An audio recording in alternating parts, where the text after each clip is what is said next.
This is CGTN, China Global Television Network. The beautiful game is, beyond a shadow of a doubt, the most popular sport in the world.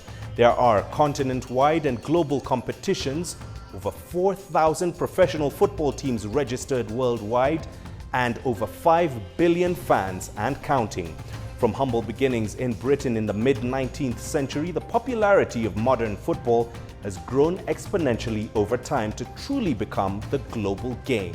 However, this growth has also increased the revenue being made from football and sadly brought about more opportunities for corruption. Today, we delve deeper into match fixing, which is a growing problem that's embarrassed football teams, leagues, and countries across Africa. I'm Mahia Mutua. Welcome to this special joint edition of Talk Africa and Sportsy.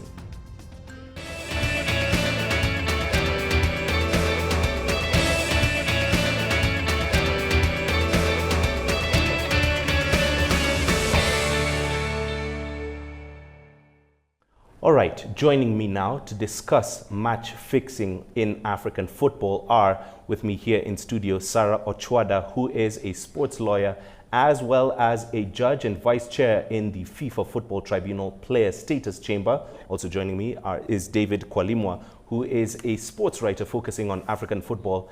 And joining us from Ghana as well is African football writer Sadiq Adams, and from East London, South Africa, Professor Leon van Niekerk, who's a professor in sports psychology at the University of Fort Hare and a registered counseling psychologist. We're also joined by members of two football teams here in Kenya. They will be speaking to us about the impact of match fixing on both player and team. Welcome everyone to our program. We begin with the actual impact of match fixing here in Kenya. Kenyan football is currently under threat due to the rapid rise in reports of match fixing over the last few years, with arrests being made earlier this year. CGTN's Mohamed Abubakar looks at how the cancer of match fixing is eating away at the country's already struggling game. The struggling Kenyan football cannot seem to catch a break.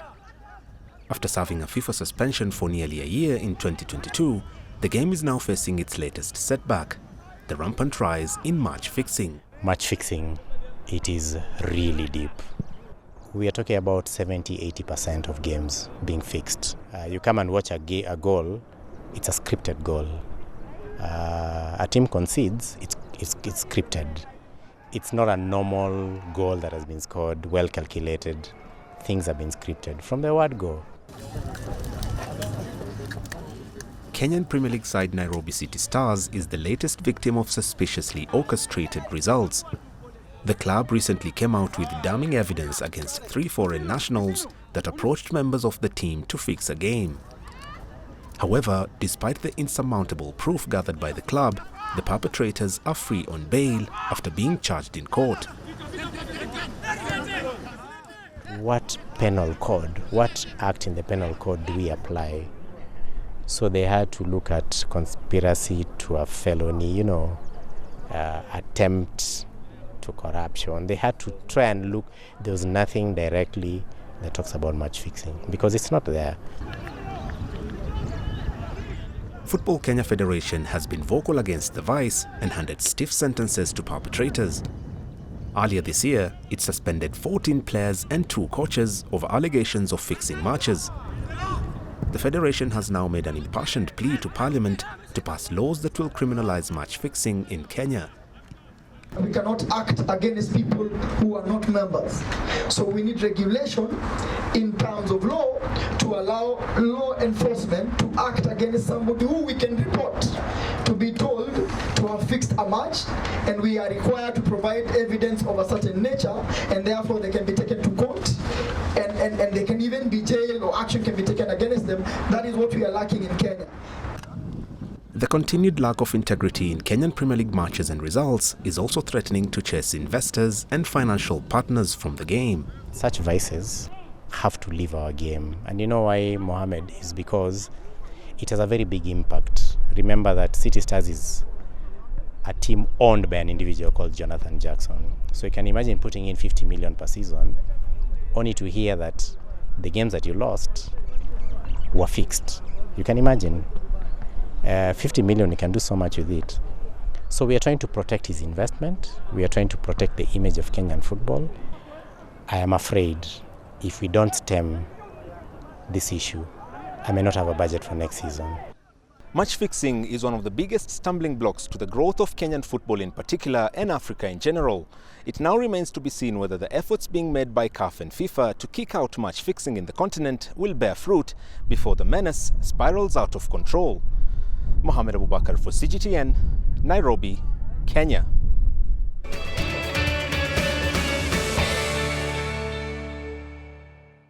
All right, let's open up this discussion to our panel now. David, I'll begin with you. When we look at this story here, when we talk about match fixing and how it can have an effect on a club, in this case, Nairobi City Stars, from your investigations, how does match fixing actually occur? Mahia, first, thank you for having me here. Match fixing is simply determining the outcome of a football match before it is played or when it is being played. It's just that simple. And from that concept, the most likely players in this match fixing game are, of course, the footballers, coaches, in some instances, maybe administrators, and the referee. Of course, outsiders can come in to try and influence these major players that I've mentioned to be able to help to predetermine the outcome of a game. So how basically does it work? Somebody decides, and another common denominator with match fixing is that most games are fixed so that a certain team can lose and a certain team can concede as many goals as possible. That's basically the pattern that we've seen so far. So how does this cancer, and I call it a cancer deliberately, how does this cancer work? It works in an effect that any person with an ulterior motive, mainly a greedy motive, gets to influence players or these stakeholders I've mentioned to be able to determine the outcome of the match for mainly a few people's selfish needs. Right. So when you look at that, the biggest challenge we've had right now in Kenya is that match fixing has really grown. As the club CEO of City Stars has pointed out, the game, almost 70 to 80% by estimation of matches are fixed in Kenya. And with that, stakeholders are slowly losing interest in the game, investors are slowly pushing away, and football fans, who are, in my opinion, the biggest stakeholders, are starting to stay away because they cannot trust what they're seeing on the pitch anymore. That's a damning statistic there. Let me bring in Professor Van Niekerk now. Professor, looking at match fixing, maybe tell us more about some of the reasons that people would actually get involved in match fixing. Yeah, Mahia, thanks for having me. Well, some of the reasons why this is happening is primarily around personal gain. Somebody wants to look good or wants to impress a scout, or a team needs to be advantaged or advance through the ranks. Or secondly, financial gain. So like David said, that greediness behind this process is nothing else than to serve the financial gain that people want to get from this. And it could be because of a betting addiction. So some players might like to gamble and they enjoy gambling, and they then also take the risk of this personal or financial gain that can come from this. And that goes together with low moral values, in my opinion. If you grow up from a very young age where coaches or parents or whoever teach you that it is okay to cheat, to gain advantage, or to beat an opponent, slowly but surely that becomes a value and a social norm within that person or the group that he is representing, that it is okay to do these kinds of things. And to cheat someone out of something else becomes part of the habit or the gain that you get from this. So the social pressure from sport is already extremely large. If money comes into play in that equation, you will find that people can do all sorts of funny things like game and match fixing, which is unacceptable. Right. Let me bring in sports and entertainment lawyer Sarah here. Sarah, looking at the laws here, what do the laws of the beautiful game say about match fixing? And what would you say are some of maybe the sanctions and penalties that are contemplated for proven cases? Well, Ideally, what FIFA regulations look at is match manipulation. So not specifically match fixing alone, but how can you manipulate the entirety of the game. So there are several categories we can look at. We can look at match fixing for the sake of financial reasons, which are directly involved with illicit betting, as we've had. Then you also have match fixing for non-financial reasons. So you might have two teams. One is just about to be relegated, so they speak to another team and say, can you throw this match so that we can skip out on relegation? And then you have just third parties who are more interested in making their own personal gains, not necessarily for the sake of finances or for any team, but for whatever other reason. So in all these scenarios, we look at the FIFA laws on integrity and ethics. And what they state is if you are found in any offense having to do with the manipulation of a match or the outcome of it, then you will go through the integrity processes and a disciplinary process, and eventually the penalty for those who are within the game, referees, officials, administrators, can be suspended from playing the game altogether. Outsiders, not so much, because as he mentioned, the rules within criminal systems or penal systems are pretty much absent. Right. You mentioned relegation there. Sadiq Adams, let me bring you into the discussion here. Just a few months ago, two football clubs there in Ghana, Ashanti Gold and Inter Allies, were relegated to the third tier of Ghanaian football for match fixing, with both players and officials sanctioned there. What happened in this particular match that made headlines across Africa? That was a disastrous game and an interesting one, of course. So these were two teams who had all been secured from the Ghana Premier League. It was the penultimate game of the season. Inter Allies had already secured their place in the league and didn't need a point for anything. Ashanti Gold neither wanted the points to win the league or relegation. So both teams were safe. And with just a game to go, what the Ghana Football Association investigations provided was that the two teams, the chairman of the hosts team, Ashanti Gold, had 10 days before the game called the team owner or a representative of the away team, that is Inter Allies, on several occasions. And the telephone tapping, the GFA went as far as tapping the telephone calls of the two men. And the discussion was that the host team, that's Ashanti Gold, the chairman of that team, actually discussed the scoreline of the match 10 days before it was played. And he wanted Inter Allies to throw the game with a particular scoreline. For whatever reasons, we cannot decide now whether it was for betting reasons or for whatever.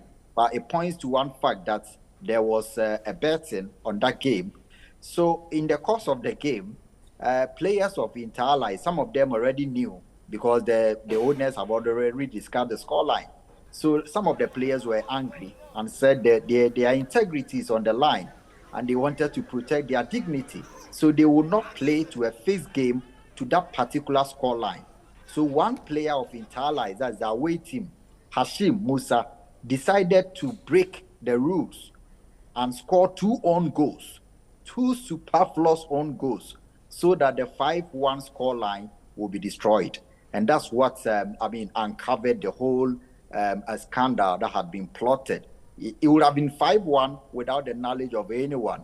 But the two own goals, which were very, very obvious, were what the media people took on and said, how can you score two own goals when you are under no pressure?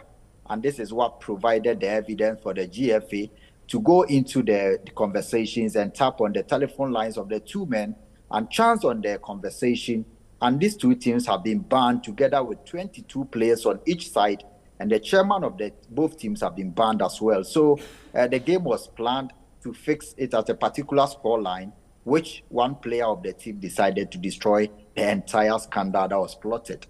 Right. All right, Sadiq, thank you very much for that. Let's open up the discussion to our audience now. We have a specific question now to be posed to Sarah, if you go ahead with that.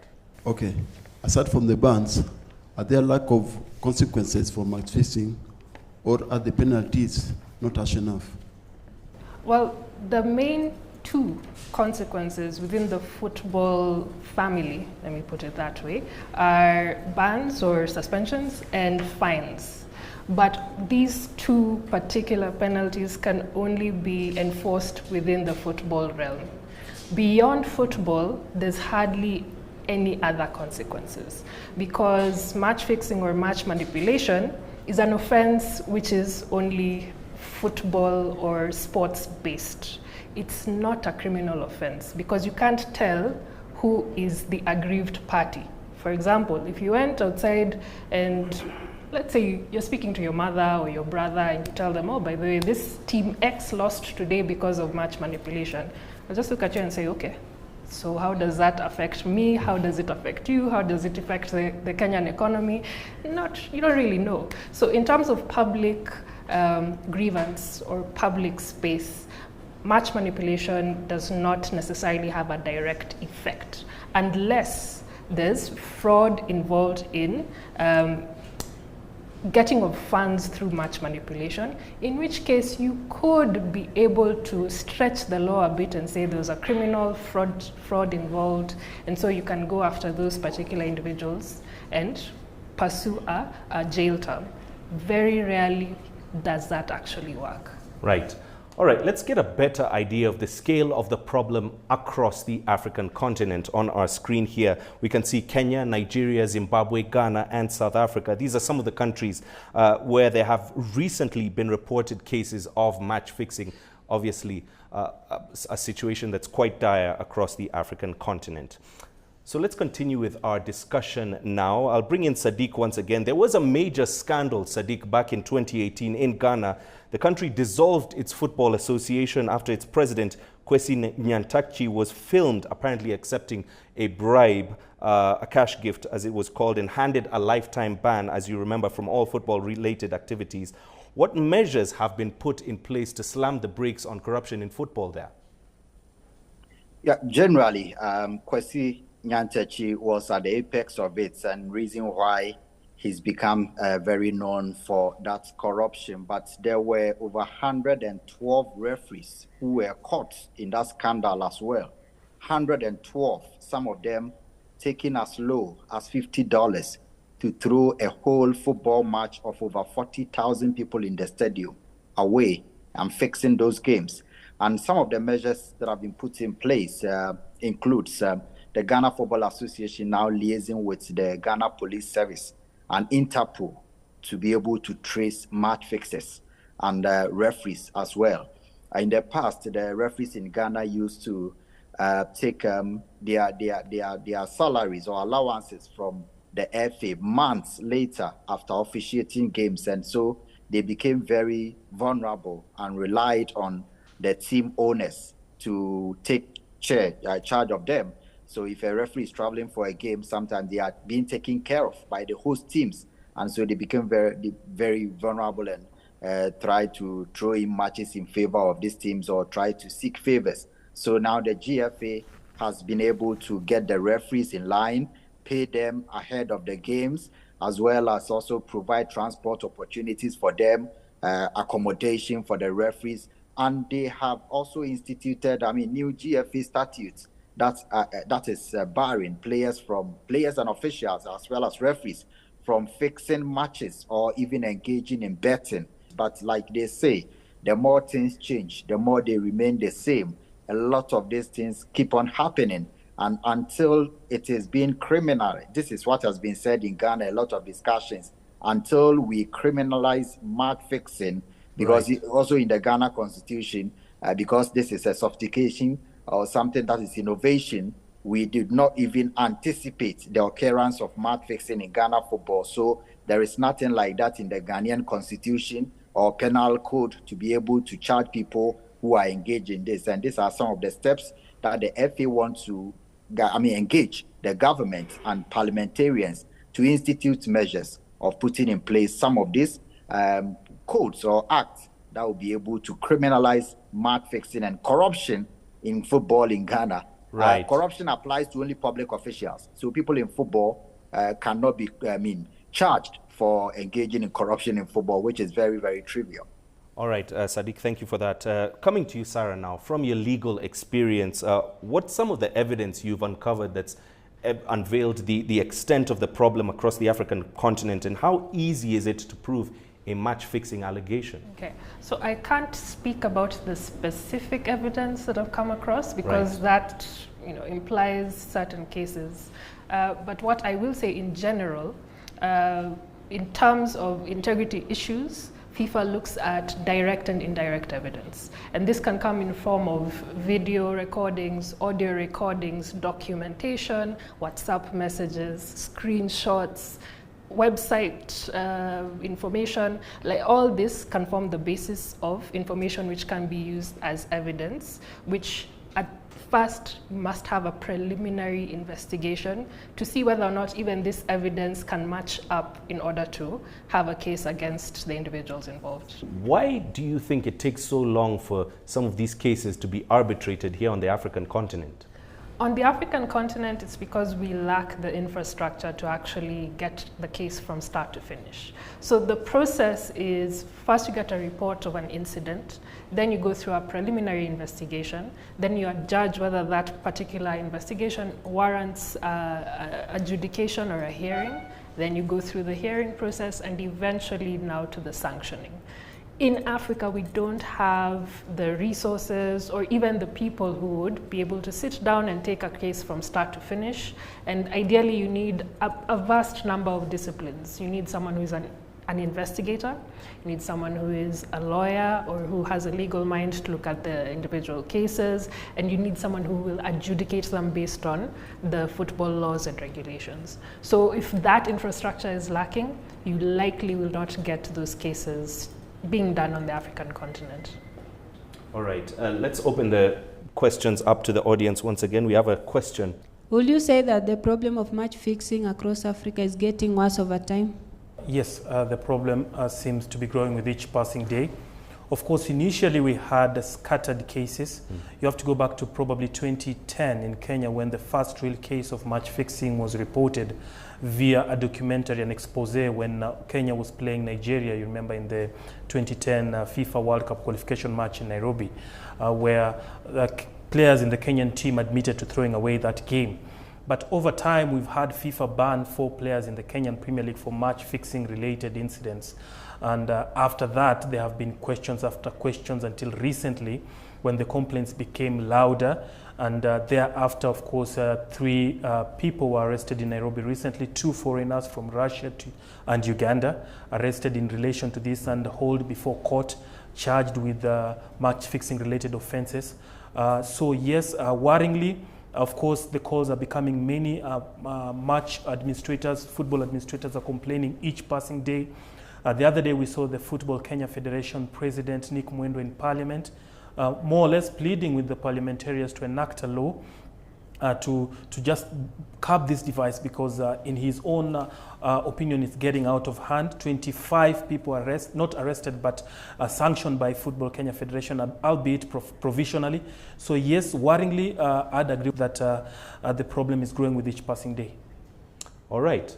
Well, as we discuss this problem, one question is where Africa's football governing body CAF stands on this issue. Let's take a look at what the CAF president, Patrice Motsepe, had to say. Well, I can assure you, any behavior or conduct that's irregular, we will take very serious disciplinary action.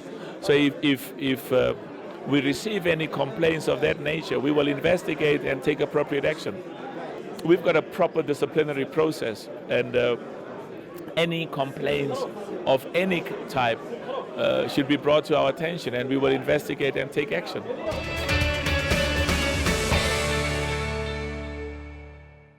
Let's bring back Professor Van Niekerk in South Africa. Professor, we didn't really ask this earlier, but what would you say are some of the effects of match fixing on the players themselves and on the sport in general across Africa? Yeah, thank you. When you know the career of an athlete is very short. So you have only so much time to really present your skill and your performance and your ability to promote your career and to advance your career.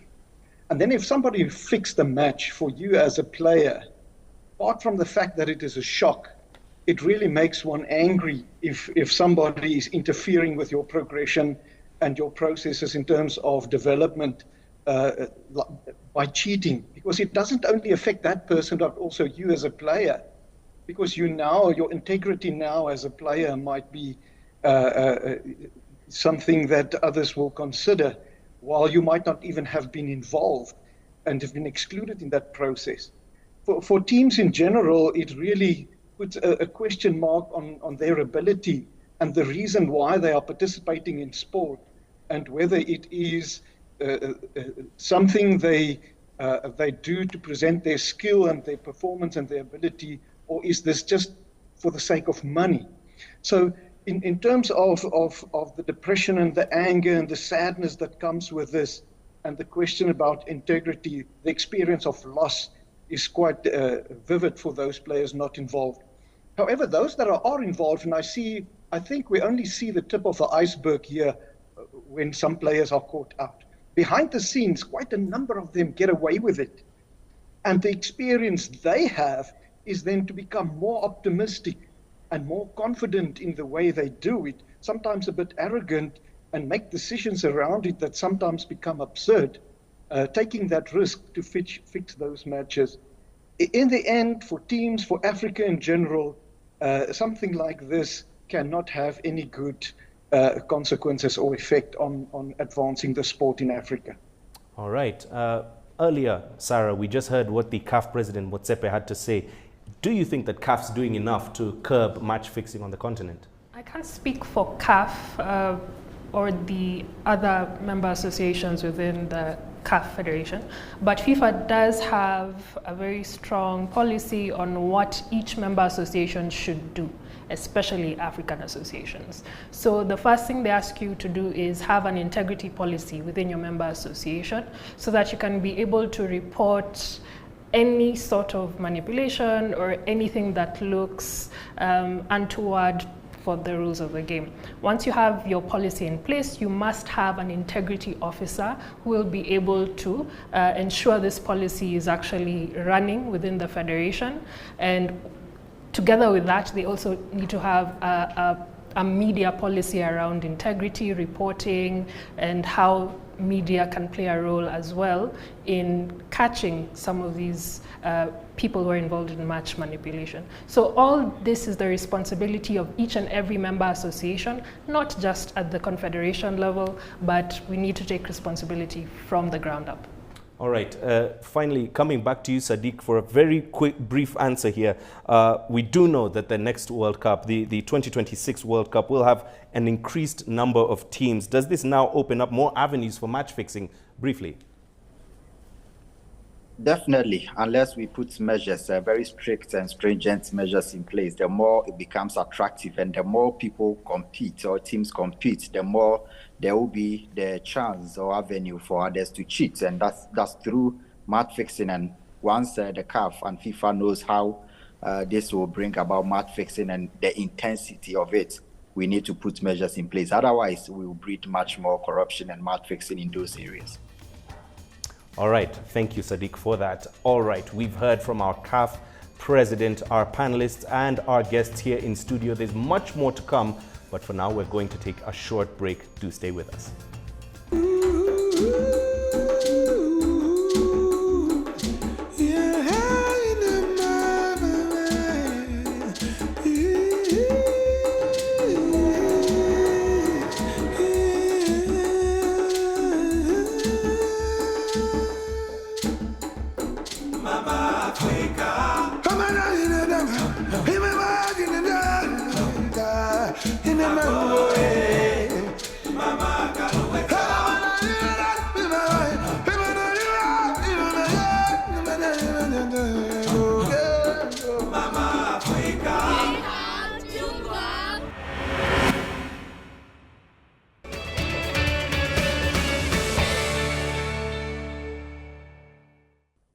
Welcome back to this special edition of Talk Africa and Sports Scene.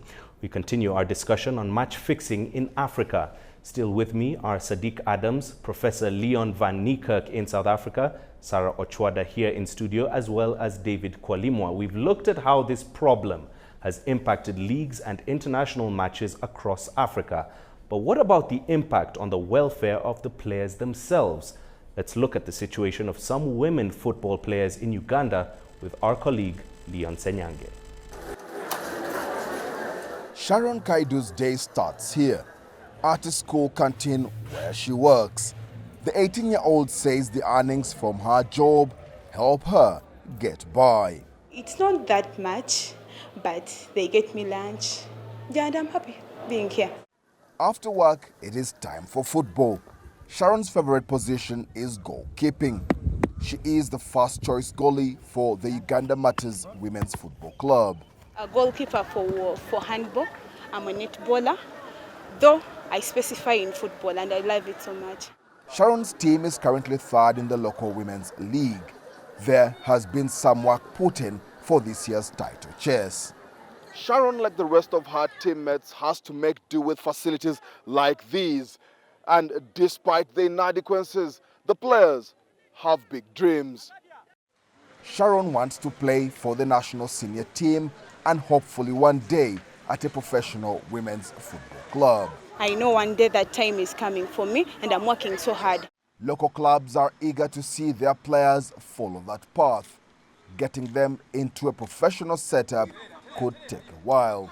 When we do the right things as coaches, if we think of football, making it better, promoting the talents of our young girls, we believe that we'll get there. The local football federation says improving women's football is one of its main goals. The effort put in could guarantee players like Sharon have a long career on the field. Leon Senyange, CGTN, Kampala, Uganda.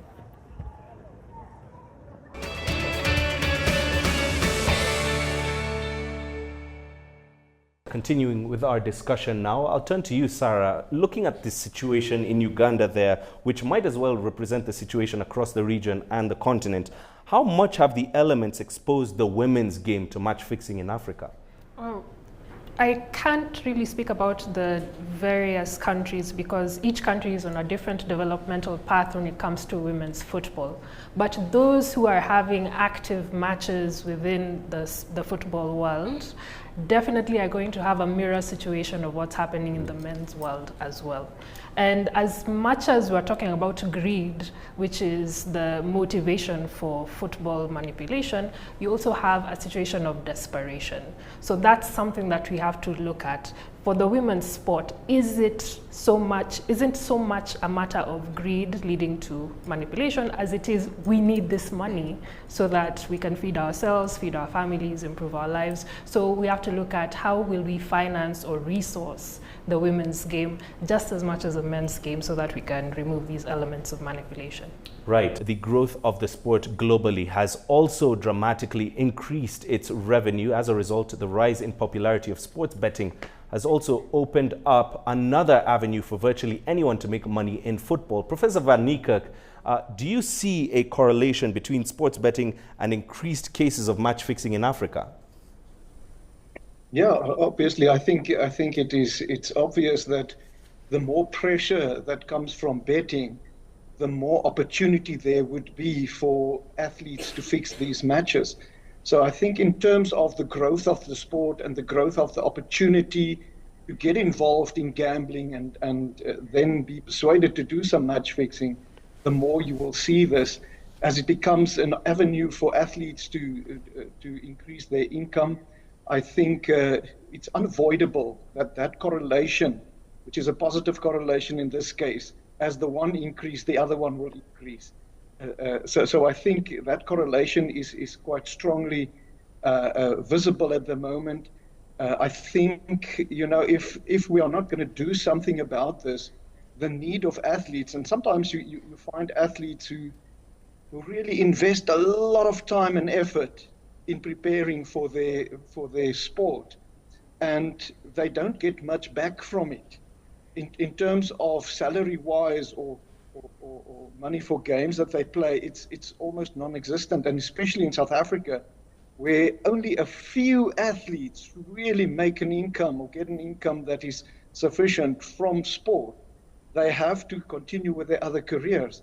And by the time they make it and they are able to get into national and international teams and really find an opportunity to make money from it, their career is so short that I think the opportunity to make more money illegally from this process becomes greater. So yes, I think, you know, as sport betting increase, match fixing will also increase. Right, and David, while we're on this subject, we're in the age of 5G, Wi-Fi, you know, mobile phones, VAR. How much has the advancement of technology directly impacted match fixing here? So much. It's easy right now to talk to anybody at any point in the world, from where you are, from the comfort of your bedroom, from the comfort of your living room, to your mobile phone.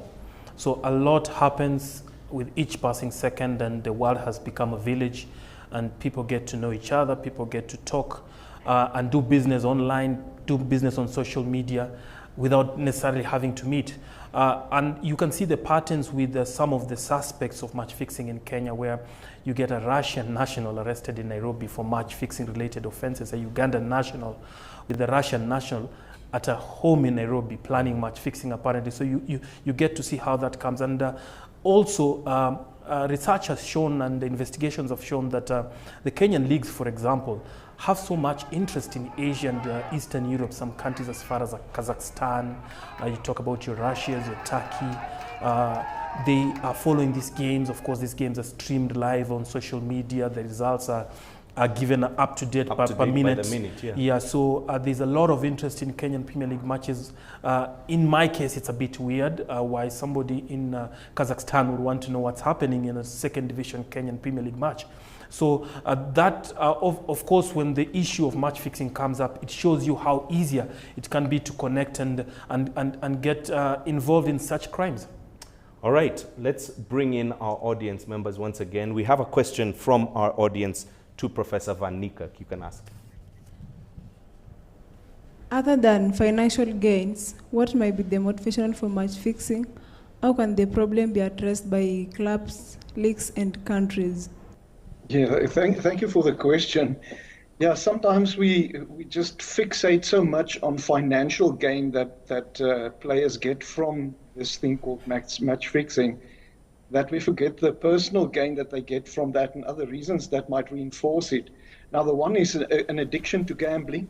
If an athlete is a person who is addicted to gambling, he will risk that, or she will risk that position that she has in her sporting team. I think if we think about those kind of issues, I think it's quite important for the sporting environment and the sporting context in a country to really figure out how are we going to pay athletes enough that they don't have to resort to this kind of thing. Now, that's not other than just financial gain that they can get from that. Because poverty and inequality are still two very important contributors to match fixing. And as if we don't address poverty and inequality properly, it's going to transpire in events like these, where athletes try to just gain more money or enough money to cover expenses. You know, they are selected for a national team and to represent their countries in a specific sport, and they come back with a medal, almost nothing. How do you feed people with a medal is something that is not always conducive. And then, you know, your family and your environment might ask questions, but you are doing all of this and you spend so much time on it and you can't even get enough from it to support your family or the people around you. And that kind of pressure really gets to an athlete sometimes. Social norms are also very contributing to this kind of thing. Like, for instance, when an athlete gets the sense, but others are also doing this. It's socially acceptable now, or in my environment or in my team, this is something that's becoming more and more acceptable. And apart from the values that they might have, because others are doing it, they think they can also do that. That's just to touch on a few of the other motivations for it. Right. Thank you, Professor. Now, one African country that's been heavily impacted by match fixing is Zimbabwe. The impact of a scandal that took place back in 2012 is still being felt today. Farai Mwakutuya takes a look at the state of football in the country. More than a decade on, Zimbabwe is still trying to shake off its association with the explosive match-fixing scandal called Asiagate. Every so often you'll get someone raise the issue of Asiagate, match-fixing, match manipulation. You get it even in the lower leagues presently. There's still that scepter almost that is of match manipulation, particularly with referees, sometimes with players. So that's never going away. It's there, but it doesn't loom as large. Stakeholders don't think that history will affect efforts to get an international suspension lifted by FIFA. We consistently have the match manipulation issues coming up in all sorts of leagues. So I don't think that's ever going to be a stumbling block per se. Yes, it is a black mark on what we have as a nation and our ability to run football clean. So I don't think that it's a stumbling block and can prevent anything from happening. I think we're in fairly safe territory in that we will be judged on what we do in football in Zimbabwe, how we advance the game in Zimbabwe. The government's Sports and Recreation Commission has refused to give in to demands by FIFA to reinstate the Zimbabwe Football Association executive it suspended over abuse of office. The SRC set up a restructuring committee which has come up with a raft of reforms aimed at improving administration of football. Its efforts seem to be gaining traction. A delegation of FIFA and CAF officials is in the country to meet the SRC. My feeling, and talking to some seasoned observers, including veteran journalists in Africa, the end product will probably be a caretaker committee called in FIFA terms the normalization committee, being put together to run Zimbabwean football until elections are held.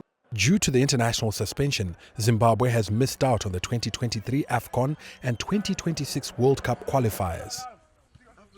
Farai Mwakutuya, CGTN, Harare, Zimbabwe.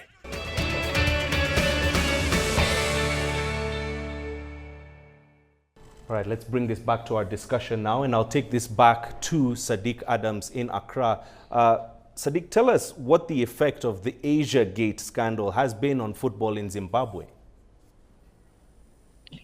Match fixing in any sort of form doesn't leave the association or club in the state that emits it. Integrity is ruined, reputation is battered, and it will take some time for them to come back, all because a lot of times people do not even believe in African games in the first place. So when they become aware that matches that they've been attending, for instance, in Zimbabwe, even before this Asiagate, people were not attending games in the domestic league. People did not have trust in the national team.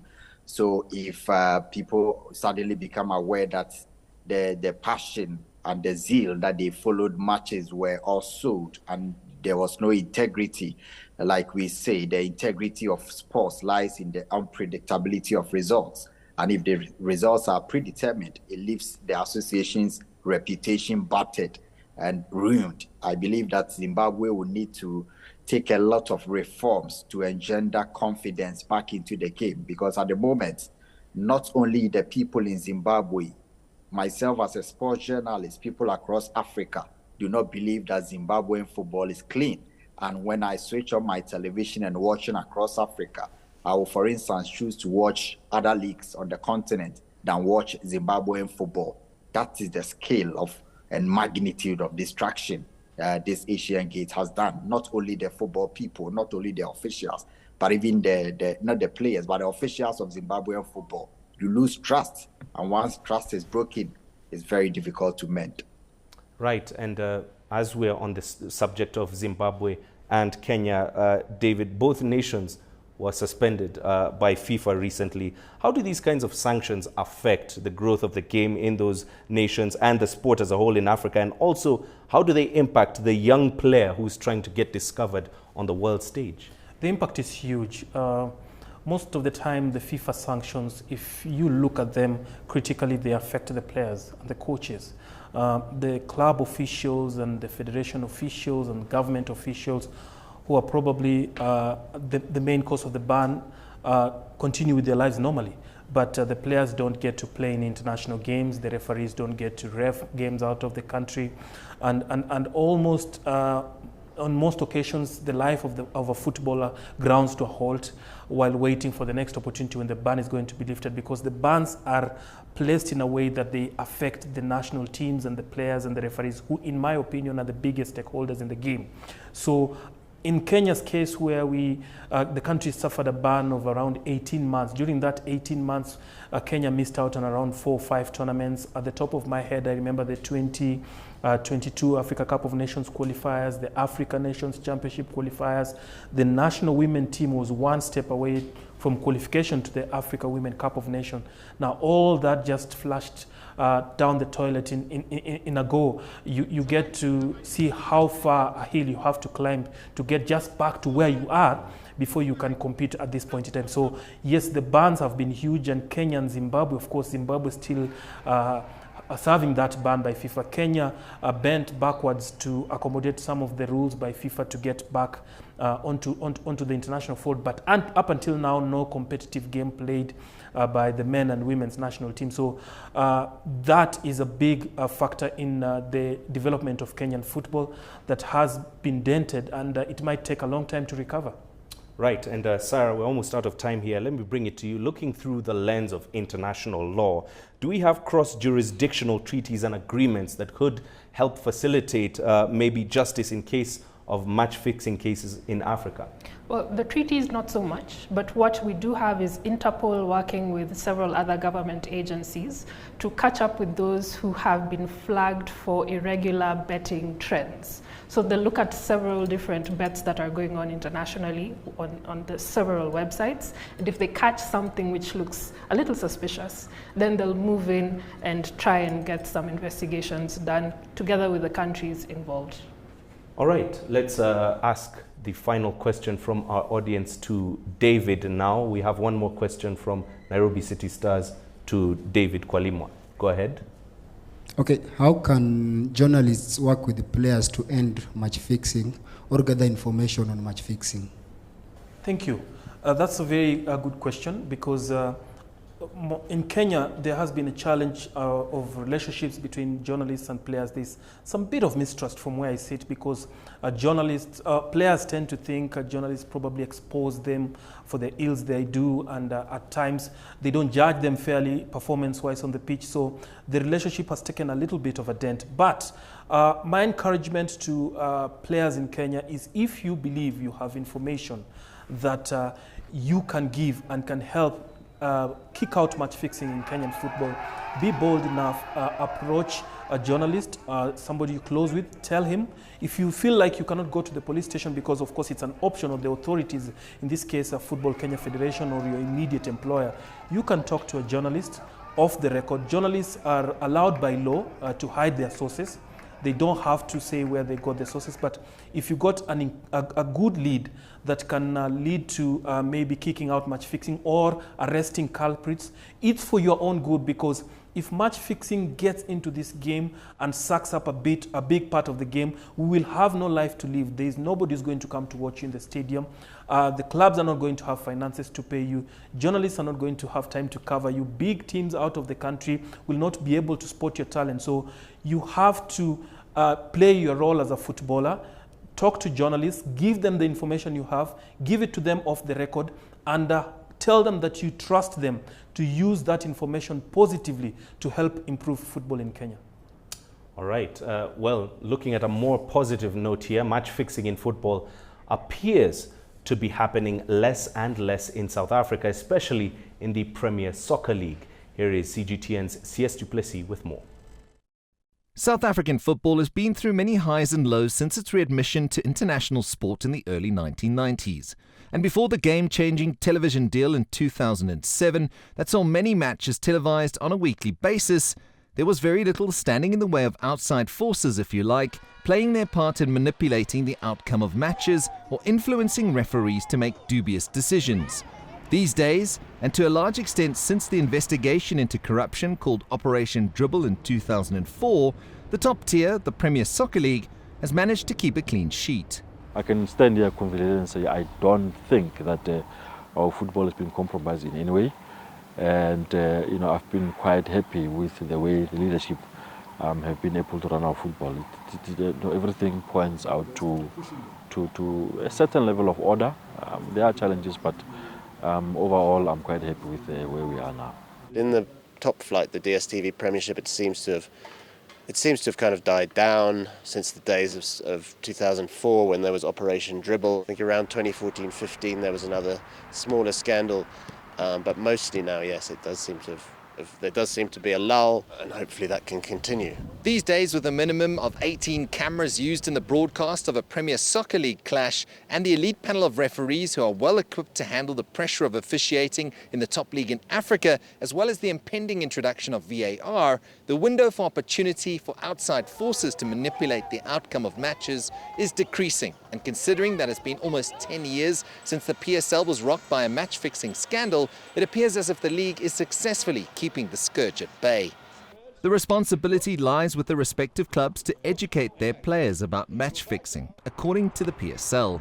And there is a hotline that is available, making it easier to combat any shenanigans or suspicious activities. I think if you suspect something, you can report it to the PSL. I mean, every season there is some sort of, or most seasons there's been some sort of complaint to the PSL, but it's mostly around teams fielding ineligible players and things like that, not around matches directly being fixed. Match fixing in the top tier of South African football has not reared its ugly head for some time. And although there are alleged cases in the lower tiers, the PSL and SAFA are moving towards kicking match fixing into touch once and for all. And it may be naive to think that influencing officials and outcomes of matches is a thing of the past. The war on blatant corruption seems to be one South African football is indeed winning. CS Du Plessis, CGTN, Johannesburg, South Africa.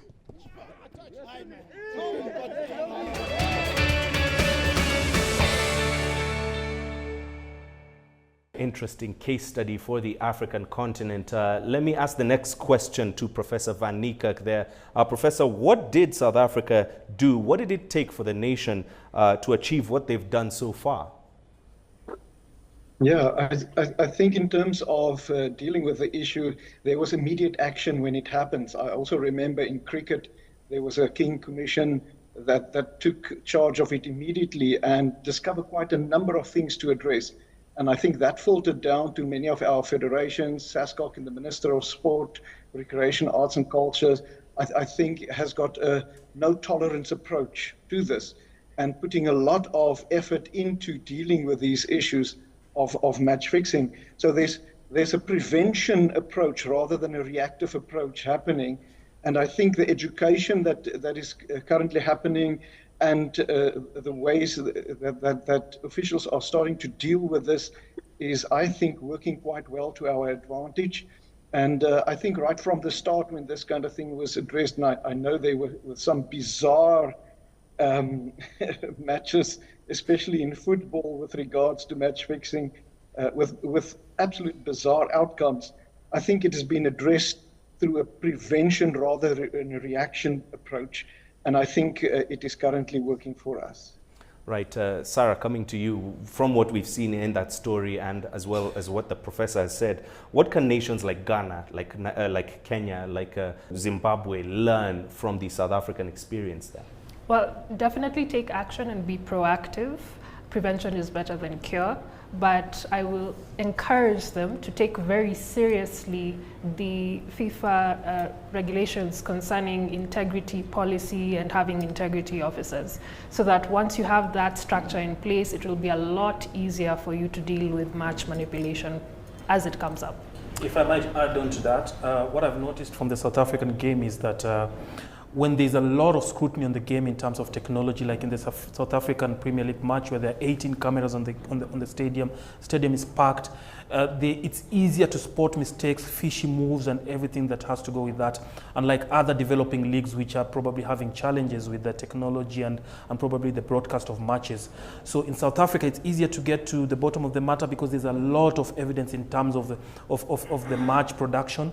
But in countries like Kenya, where probably have one at most league match broadcast every weekend, then the remaining of the matches, there's no scrutiny on them.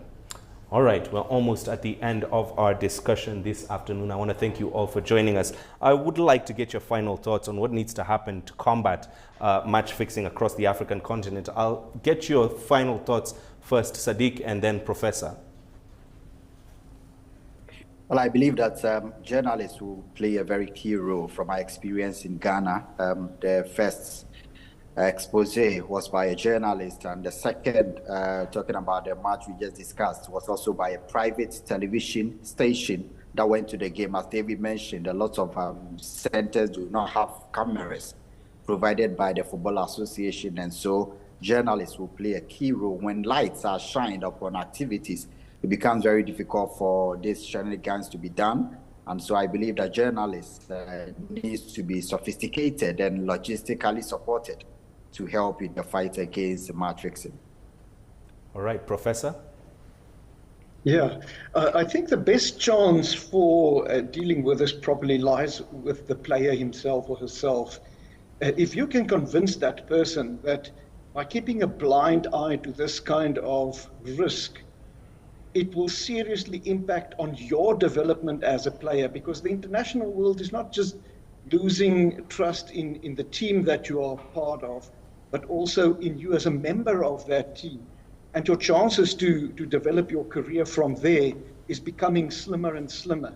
Therefore, I would say speak out, make sure you get this going. And you know, the services of sports psychologists and psychologists around the teams are there to support with dealing with these kind of issues, and make sure that as a player you are also mentally healthy and in dealing with these kind of tense and pressure type of issues within a team. Thank you. All right, and I'll get the final thoughts from our guests in studio. Ladies first, Sarah. We need to address the main issue which leads to the motivation for match manipulation, which is financial gain. So if we put in structures which will end the poverty or the inequality, the desperation, then everything else will flow. Otherwise, you'll have structures and all you'll be doing is just putting a slap on the wrist of a naughty child, but not addressing why that child is being naughty in the first place. So financial issues need to be addressed in every single association so that you can have your players go home with something which they can live on and not have to contend with match manipulation. Right. Finally, Dave. Yeah, sensitization and criminalizing match fixing. The questions from our players here show that they're hungry for information. They want to know where to take this information, if they have it. So we need to inform them. Believe you me, there might be players out there who do not know that receiving money to concede a goal is wrong. So we need to sensitize them more, tell them what is right, what is wrong, where to report the information from, and I think the cases will go down. Criminalizing the game, efforts have shown that if you know you will commit a mistake in Kenya and go to jail, then you're going to have fewer and fewer cases of that. We still will have cases, but fewer and fewer of that. So the bill to criminalize match fixing should be fast-tracked. All right. Thank you all very much for your insights. This has been a fascinating and insightful discussion that could go on a lot longer, but unfortunately, we have run out of time. A big thank you to all our guests. Sports lawyer Sarah Ochwada, who's the judge and vice chair of the FIFA Football Tribunal Player Status Chamber. David Kwalimwa, who's a sports writer focusing on African football. Sadiq Adams, who's an African football journalist, joining us live there from Accra. And from South Africa, Professor Leon van Niekerk, who's a professor in sports psychology at the University of Fort Hare. We also want to thank our studio audience, comprised of players from 2 football clubs here in Kenya. Thank you all very much for contributing to our discussion. From myself, Mahia Mutua, and from everyone here at CGTN, thank you very much.